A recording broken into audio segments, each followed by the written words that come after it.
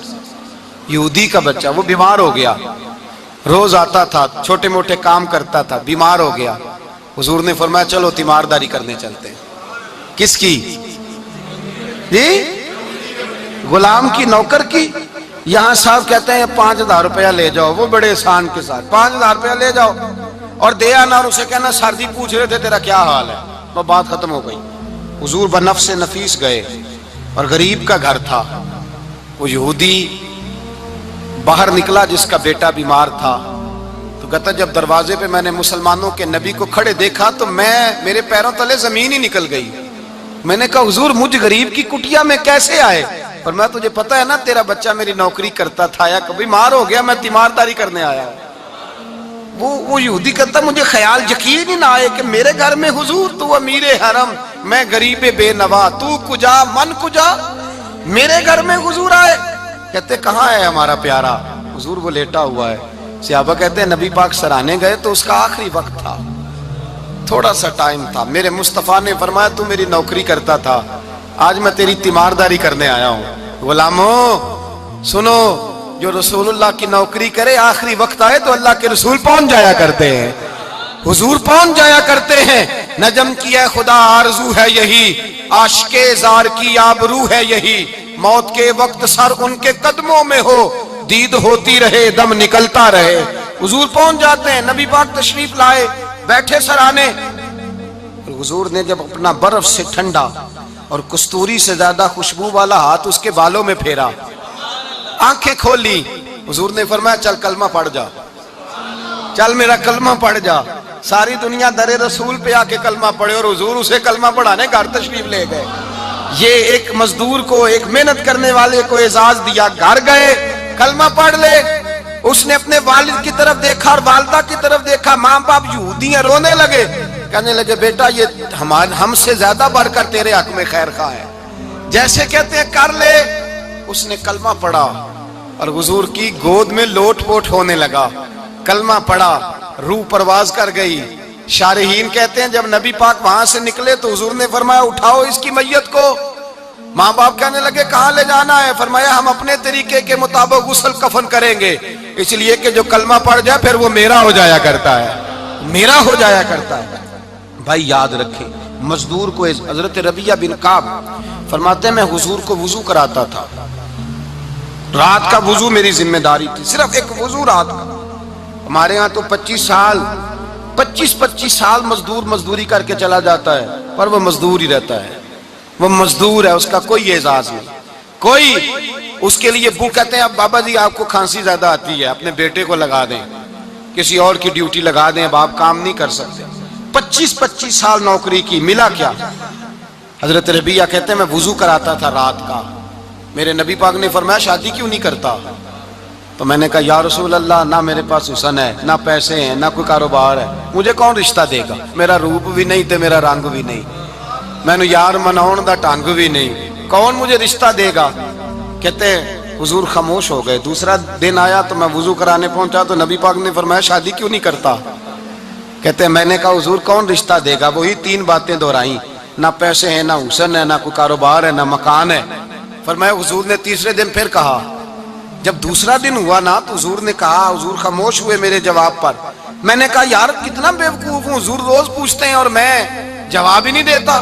کہتے ہیں تیسرے دن میں نے ارادہ کیا آج نبی پاک پوچھیں گے تو میں کہوں گا حضور جیسے دل کرتا ویسے ہی کرا دیں. کہتے ہیں تیسرے دن میں گیا، سارا وضو کرا لیا پر نبی پاک نے پوچھا ہی نہیں. میں ارادہ کر کے گیا تھا کہ آج پوچھیں گے تو بتا دوں گا، حضور نے پوچھا ہی نہیں. فرماتے ہیں وضو مکمل ہو گیا، میں دروازے تک چلا گیا تو مصطفیٰ نے آواز دی. فرمایا واپس پلٹ نہ، میں پلٹا تو حضور نے فرمایا تو شادی کیوں نہیں کرتا؟ کہتے ہیں میں کھل کے مسکرایا. میں نے کہا محبوب تیرے کرم پہ قربان جاؤں، کیا انداز محبت ہے، حضور مہربانی کریں کرا دیں. فرمایا فلاں سردار کے پاس جا، ایک وضو کراتے ہیں اور اعزاز حضور نے کتنا دیا، جا سردار کے پاس اور اسے جا کے کہہ کہ اللہ کے رسول فرماتے اپنی بیٹی کا نکاح تیرے ساتھ کر دے. فرماتے میں گیا، ماں باپ کو بڑی فکر ہوتی ہے بیٹیوں کی. وہ کہنے لگا میں شام کو خود نبی پاک کی بارگاہ میں آؤں گا کہ کہتے میں باہر نکلنے لگا تو وہ بچی پردے کی اوٹ سے بولی، کہنے لگی غلام ٹھہر جا، ابا جی آپ کو میری فکر ہے، اماں جی میری فکر ہے، میری فکر نہ کریں اور یہ نہ دیکھیں آیا کون ہے، یہ دیکھیں بھیجا کس نے ہے۔ آپ مجھے حوالے کریں نبی پاک کے، حضور کے حوالے کریں، اللہ رسول مجھے کبھی ضائع نہیں کریں گے۔ حضرت ربیہ کہتے ہیں حضور نے میری شادی کا بندوبست کیا۔ حضرت بریدہ اسلمی سے کہا کہ تو اس کے لیے کھجور کی گٹھلی کے برابر سونا لا۔ حضرت حارثہ بن نعمان سے کہا تو اس کے لیے ایک کمرے کا حجرے کا بندوبست کر۔ حضرت عثمان غنی سے کہا تو نے ولیمہ کرانا اس کا، فرمایا میں تو تھوڑی نوکری کرتا تھا، مصطفیٰ نے ساری زندگی کا ہی بندوبست فرما دیا۔ یہ مزدور کے ساتھ حضور کا انداز ہے۔ پہلے میں نے شروع میں کہا کہ مزدور اس بات کو سمجھتا ہی نہیں کہ اس کا مقام کتنا، وہ اس بات کو جانتا ہی نہیں اللہ نے اسے اعزاز کتنا دیا ہے۔ ملت کا جوان سب سے پہلے تو کبھی کسی کی جیب کی طرف نہ دیکھے، اور یہ بات یاد رکھ لیں، درجنوں بزرگوں کے ارشادات کی روشنی میں ایک موٹی بات بیان کر رہا ہوں، توجہ ہے میری بات پر؟ جس کی توجہ دوسروں کی جیب پہ ہوتی ہے وہ رسوا ہو جاتا ہے۔ کاہل لوگ جو زندگی میں صرف ہاتھ پھیلانے کے عادی ہوتے ہیں، ان کے دامن میں سوائے رسوائی کے کچھ نہیں آتا، ان کے حصے میں سوائے بدنامی کے کچھ نہیں آتا۔ اور جو اپنی بازو کی قوت کے زور پر، اقبال کہتے ہیں اپنی دنیا آپ پیدا کر اگر زندوں میں ہے، سر آدم ہے ضمیر کن فکاں ہے زندگی، اپنے لیے خود جینا سیکھیں، ملت کے لیے کچھ کرنا سیکھیں۔ معاشرے کے اندر اس سے ادھار پکڑ کے اس کو دے دیا تو اس سے پکڑ کے اس کو دے دیا، 2 دن اس کے پاس چلے گئے لینے تو 4 دن اس کے پاس چلے گئے، کبھی کو دوست باہر سے آ گیا تو اس کے پیچھے بھاگنے لگے، چاپلوسی کرنے لگے، 2-4 جوڑوں کی خاطر، ایک موبائل کی خاطر، چھوڑیں اس دھندے سے باہر آئیں۔ میں نے کہا ایک پیشہ برا ہے، ایک پیشہ، اور وہ ہے ہاتھ پھیلانا، باقی کوئی پیشہ برا نہیں۔ 18 گھنٹے مزدوری کرو، نکلو باہر، نکلو میدان میں آؤ، جدوجہد کرو، مزدوری کرو جب تیرا ہاتھ مزدوری تک جائے۔ اور یاد رکھو رزق حلال کھانا ہے اور رزق حلال ہی کھلانا ہے، یہ وقار ہے، رزق حلال مومن کا وقار ہے۔ جو لوگ لقمہ حرام کھاتے ہیں وہ اپنا وجود کھو بیٹھتے ہیں، روحانی طاقتیں کھو بیٹھتے ہیں۔ میرے اعلیٰ حضرت رحمت اللہ علیہ فرماتے ہیں جس کا نماز میں دل نہ لگے، جس کا مسجد جانے کو دل نہ کرے، جس کا عبادت پہ توجہ نہ ہو، جس کا دین کی طرف رغبت نہ ہو، اسے غور کرنا چاہیے کہ اس کا کہیں رزق میں لقمہ حرام تو شامل نہیں ہو گیا۔ فرمایا جب لقمہ حرام شامل ہوتا ہے تو اللہ تبارک و تعالی معرفت کا نور چھین لیتا ہے، پھر انسان کی زبان سے تاثیر چلی جاتی ہے، پھر اس سے سجدوں کی جو کیفیت ہوتی ہے وہ روٹ جاتی ہے، درود و سلام کے ذائقے نصیب نہیں ہوتے۔